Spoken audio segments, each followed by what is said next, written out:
Assalamualaikum warahmatullahi wabarakatuh. Kembali lagi di mata pelajaran ekonomi kelas 11. Kali ini kita akan melanjutkan materi perpajakan, yaitu tentang PBB dan PPN dan PPNBM. Untuk pertama kita akan mempelajari tentang PBB, perhitungan dari PBB atau pajak bumi dan bangunan. Pajak bumi dan bangunan merupakan pajak yang dikenakan terhadap bangunan yang digunakan oleh objek pajak. Dalam PBB ini ada beberapa istilah yang perlu dipahami, yaitu yang pertama ada NJKP, NJOP, dan NJOPTKP. Nah, NJKP pertama kita mulai dari NJOP. Nilai jual objek pajak merupakan nilai dari tanah atau bangunan atau objek pajak saat dijual atau dibeli. Sedangkan NJOPTKP yaitu nilai jual objek pajak tidak kena pajak, yaitu NJOP yang digunakan untuk memotong NJOP tersebut. Nah, NJKP sendiri merupakan nilai jual kena pajak yang digunakan sebagai dasar perhitungan PBB. Nah, ketika awal menghitung PBB, kita harus mencari terlebih dahulu NJKP-nya. Nah, tarif dari PBB yaitu atau perhitungan dari PBB yaitu 0,5% dikali presentase tarif NJKP dikali NJKP itu sendiri. Nah, lalu tarif atau presentase tarif NJKP ini dibagi menjadi dua. Jika nilai bangunan lebih dari 1 miliar rupiah, maka tarif NJKP-nya yaitu 40%. Dan jika nilai bangunannya kurang dari 1 miliar, maka tarif presentase NJKP-nya 20% lebih, 20%. Langsung saja kita contohkan ke soal Tuan Yunus yang memiliki objek pajak di Banyumas berkaitan dengan tanah dan bangunan. Tanah seluas 500 meter persegi dengan nilai jual 500.000 per meter persegi. Rumah 200 meter persegi dengan nilai jual 600.000 meter persegi. Di sini ada dua NJOP yang digunakan, yaitu tanah dan juga rumah atau bangunan. Tapi nilai NJOP secara totalnya belum diketahui karena baru luas dan nilai per meter perseginya. Oleh karena itu, yang pertama kita lakukan dalam menghitung PBB yaitu mencari NJOP. Nah, di sini ada dua NJOP. Maka kita hitung semuanya. Pertama tanah yaitu ada 500 meter persegi, tinggal dikalikan dengan harganya, harga per meter persegi P 500.000 yaitu sama dengan 500 dikali 500.000, 250 juta. Lalu di sini selanjutnya rumah atau bangunannya. Rumah 200 meter persegi dikali dengan nilai jual per meternya 600.000.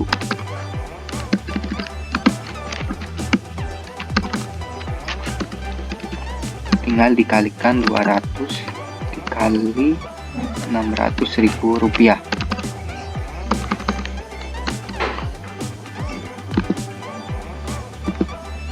Atau 120 juta rupiah. Jadi total NJKP-nya, total NJOP itu 250 ditambah dengan 120 juta. Nah, itu 370 juta rupiah. Setelah kita mengetahui nilai NJOP, selanjutnya kita mencari NJKP-nya. Nah, NJKP merupakan NJOP dikurangi NJOPTKP. Jadi, di sini diketahui ternyata NJOPTKP Kabupaten Banyumas sebesar 10 juta. Setiap daerah memiliki nilai NJOPTKP yang berbeda-beda, dengan paling rendah atau minimal NJOP potongan dari NJOP itu sendiri yaitu 10 juta rupiah. Kabupaten Banyumas ada 10 juta. NJOPTKP 10 juta.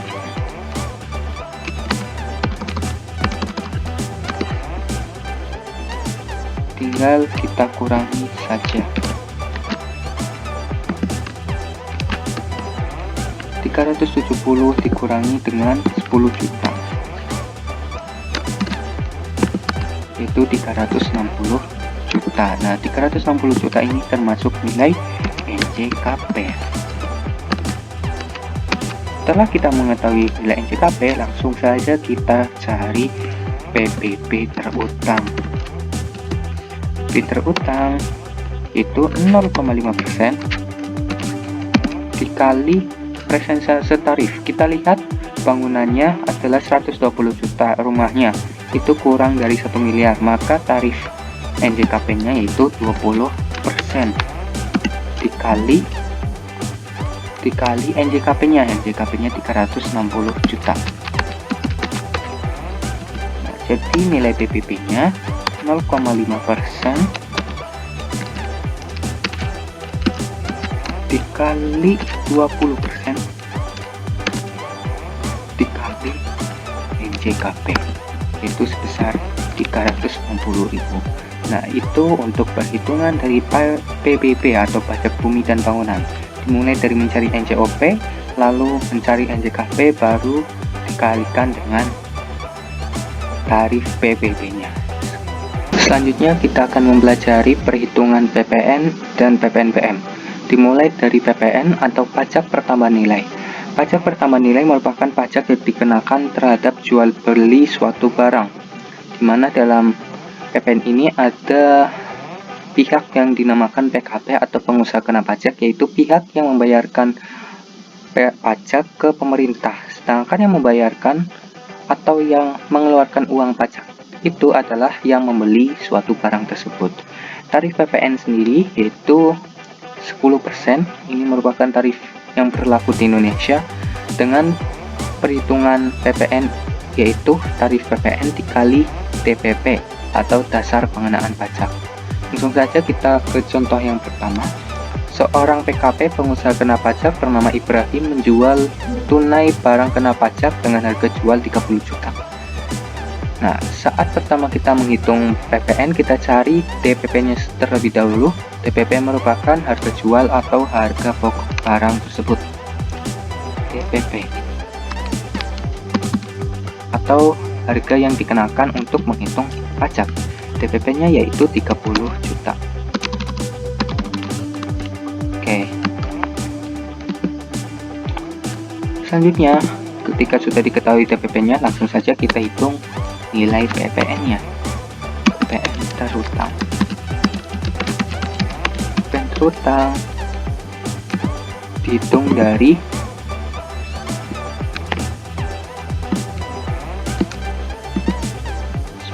tarif PPN 10% dikali 30 juta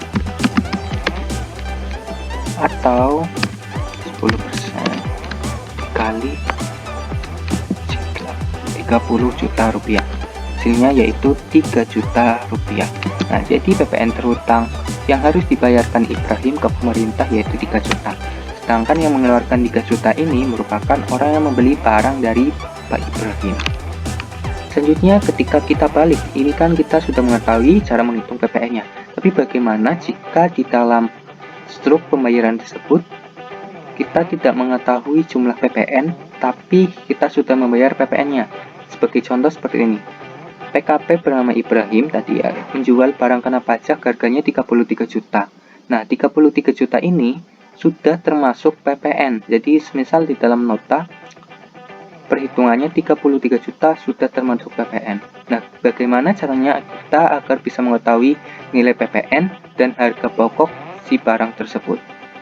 Pertama, kita pisahkan terlebih dahulu atau kita identifikasi terlebih dahulu PPN. Nah, PPN itu nilainya tadi tarifnya 10%. Lalu harga pokok. Nah, harga pokok satu barang kita anggap 100%. Jadi PPN ditambah harga adalah 10 ditambah 100%, yaitu 110%. Setelah kita mengidentifikasi dari persenan PPN dan harga pokok, selanjutnya kita akan menghitung PPN-nya. Nah, penghitungan PPN jika hanya diketahui harga jualnya, kita menggunakan rumus perbandingan PPN. Nah, PPN tadi nilainya yaitu 10%. Nah, nanti akan dibandingkan dengan yang diketahui yaitu 33 juta, yaitu 33 juta persenannya yaitu 110%. Nah, yang diketahui, yang ingin ditanya dibandingkan dengan yang akan diketahui, kalikan yang diketahui 33 juta. Nah, jadi perhitungannya 10% dibanding 110 dikali dengan 33 juta, itu hasilnya 3 juta, sama seperti yang di sini. Nah, lalu menghitung harga bawahnya, tadi menggunakan perbandingan yang 100%. 100% bandingkan 110% dikali dengan 33 juta. Sama dengan ini ya, 100% dibagi 110 dikali 33 juta. Nah, ketika dijumlahkan harga jual, jumlahkan antara PPN dan harga pokok, maka hasilnya adalah 33 juta. Nah, itu untuk perhitungan ketika PPN, ketika dibalik, ketika PPN-nya belum sudah termasuk di dalam harga jual. Lalu setelah kita membahas PPN, kita akan membahas tentang PPNBM, pajak penjualan atas barang mewah. PPNBM ini diatur dalam pasal 8 Undang-Undang Nomor 42 Tahun 2019, di mana tarif pajaknya paling rendah 10% dan paling tinggi 200%. Untuk perhitungannya, rumusnya sama, nanti PPNBM dikali tarif PPNBM dikali dengan PPNBM sama dengan tarif PPNBM dikali dengan DPP. Langsung saja kita ke contohnya. Oh ya, untuk PPNBM ini digunakan untuk jual beli barang yang termasuk golongan mewah. Nah, ketika membayar PPNBM, pasti nanti akan dikenakan juga dengan PPN. Seperti di contoh ini ya, PKPT mengimpor barang kena pajak yang tergolong mewah dengan nilai impor 5 juta. Barang kena pajak yang tergolong mewah tersebut selain dikenakan PPN juga dikenakan PPNBM tarif 20%. Berapa pajak terutang PKPT? Nah, jadi sudah, kalau semisal barang tersebut kena PPNBM, pasti juga akan membayar PPN. Tapi ketika membayar PPN, tidak mesti membayar PPNBM jika barang tersebut tidak mewah. Sama seperti perhitungan PPN seperti biasa, untuk menghitung PPNBM kita cari terlebih dahulu dasar pengetahuan pajak atau DPP-nya. DPP di sini yaitu 5 juta rupiah. Nah, setelah diketahui DPP-nya, kita mulai dengan perhitungan PPN-nya terlebih dahulu. Karena yang ditanyakan itu pajak terutang, berarti semua pajak yang harus dibayarkan. Yang pertama pajak PPN. Pajak PPN-nya masih sama dengan tarif 10% dikali dengan DPP-nya 5 juta. Atau sama dengan 10% dikali dengan 5 juta rupiah. Nah, untuk pajak yang kedua di sini ada PPNBM. Langsung saja kita hitung saja PPNBM-nya. Nah, PPNBM-nya sama dengan 20% ya. 20% dikali dengan 5 juta karena tarifnya 20%. Dengan 20% dikali 5 juta yaitu 1 juta rupiah. Jadi pajak terutangnya merupakan penjumlahan dari PPN dan PPNBM atau semua pajak yang harus dibayarkan dengan 500 ditambah 1 juta 1.500.000. Nah, itu untuk perhitungan pajak terutang jika ada dua pajak, yaitu pajak PPN dan PPNBM. pada umumnya perhitungannya sama, tinggal tarif dikalikan dengan DPP-nya, baik PPN maupun PPNBM. Nah, sekarang kita akan mencoba menghitung jika seperti tadi PPN ya. Jika dibalik, di sini hanya diketahui nilai impor yang sudah di sini ya saya bacakan. PKPT mengimpor barang kena pajak yang tergolong mewah dengan nilai impor 66.500.000. PKP tersebut sudah dikenai PPN dan PPNBM dengan tarif 20%. Jadi 6.500.000 di sini merupakan sudah ada harga pokok, PPN dan juga PPNBM. Nah, di sini diminta untuk mencari nilai PPN, PPNBM dan juga harga pokok.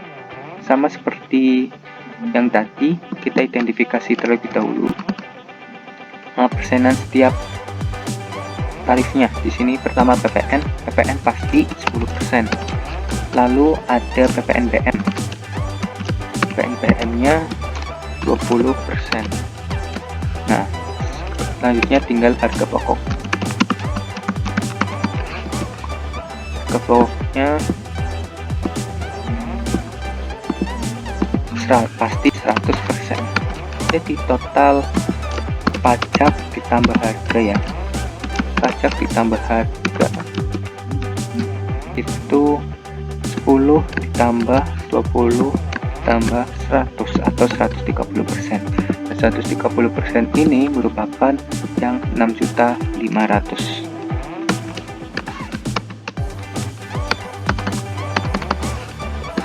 Ya, 6.500.000 rupiah. Nah, setelah kita sudah mengetahui identifikasi setiap harganya, langsung saja kita mencari PPN, PPNBM dan harga pokok dengan perbandingan harga. Dimulai dari yang diketahui. Yang diketahui di sini ada PPN. Yang ingin ditanyakan dulu ya. Yang ingin ditanyakan pertama ada PPN.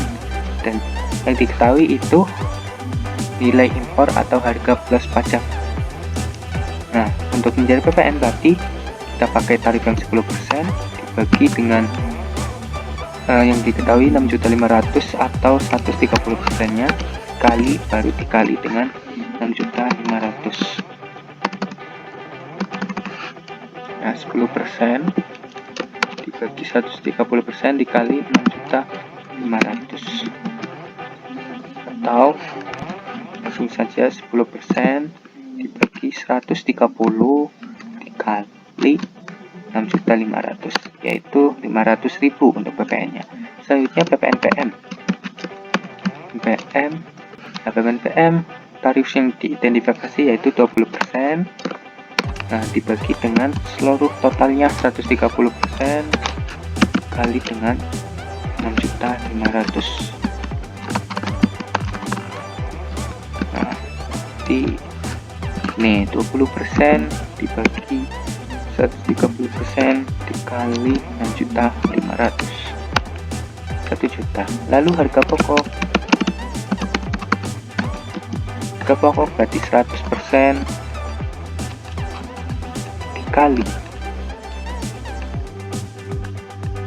100% dibagi 130% baru dikali dengan 6.500.000.